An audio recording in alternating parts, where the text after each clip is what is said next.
Your perception of me does not define my reality. Your perception of me based off of my content, whether it be a 15-second video or a 10-minute video, does not determine my reality. Your opinions and assumptions do not narrate my reality. That is something that I had to learn so long ago, because I've been a content creator since I was a teenager. Back when people used to only post a couple of pictures on Facebook, I used to post statuses. I started posting videos on Instagram and on TikTok and stuff back when people was only posting pictures. Like, literally, I used to get looked at like, you post too much, why are you posting that, way before people even started posting a lot or posting stuff about their life. I'm not saying that I started it, but I'm just saying I was one of those people who started doing it a long time ago. Not the only one, but one of the people who started doing it a long time ago. Like back in my late high school, early college days, I was already creating content. Hold on, let me go check on this real quick. Okay.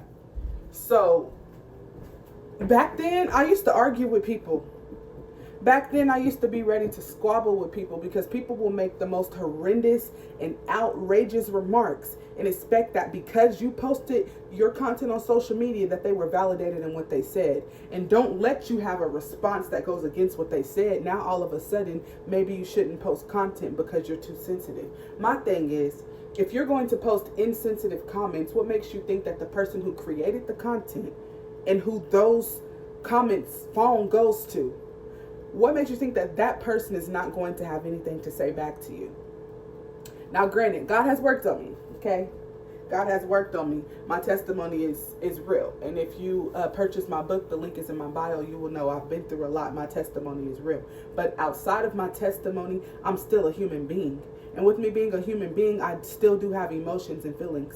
And I know that God resides within me. I know that I have Holy Spirit within me. So I'm not going to curse you out. I'm not going to curse you. I'm not going to disrespect you. I'm not going to threaten you. But what I will do is maintain my peace by denying everything that I know does not align with what my actual intentions are. And also by sending that energy right back to you by telling you I'm going to block you, or by telling you to get off of my page.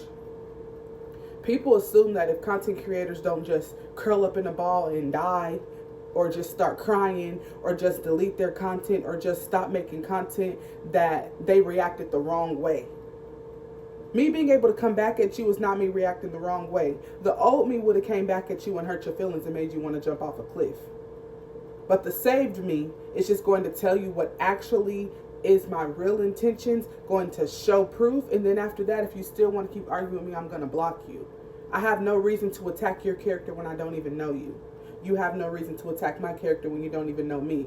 Just because I post content on social media, that is not an open invitation for you to disrespect me. It's not an open invitation for you to act like I'm not a human being. Because if you do that to the wrong person, they just might come for you in real life.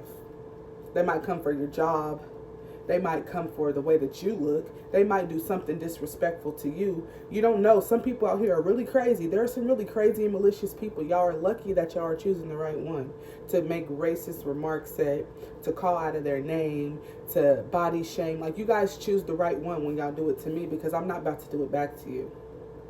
I'll engage a little bit by just trying to redirect the energy. But if you don't allow me to redirect the energy, I just block you. But you might run into a creator that's not as diligent as me, that's not as graceful as me, that doesn't have God in their heart like me. So my advice to commenters is, if you wouldn't say it to their face, don't say it on social media. Because although this is just behind a phone screen or a laptop screen or a tablet screen, there are some people that will come and find you outside of the screen. I'm just saying, that's not something I will do. But there's people out there like that. And a lot of y'all on here are kids, or you're people who have fake accounts, but really you make everybody think that you don't look at people in certain types of ways, that you're not racist, or that you don't body shame, but you make fake accounts so that you can do it openly. But there are people who know how to figure out who you are inside that fake account. So please just be mindful of that, and just be careful. And also just think, what would Jesus do? If you see something and you don't like it, keep scrolling, block the creator. You don't have to comment negative remarks. You don't have to try and tear people down, because there are some people whose feelings actually get hurt behind social media, and you might put them into a deep depression. You might be the reason that somebody ends it all. All because It was just fun to you. It's not fun to the people that you're saying it to, though. Think about that.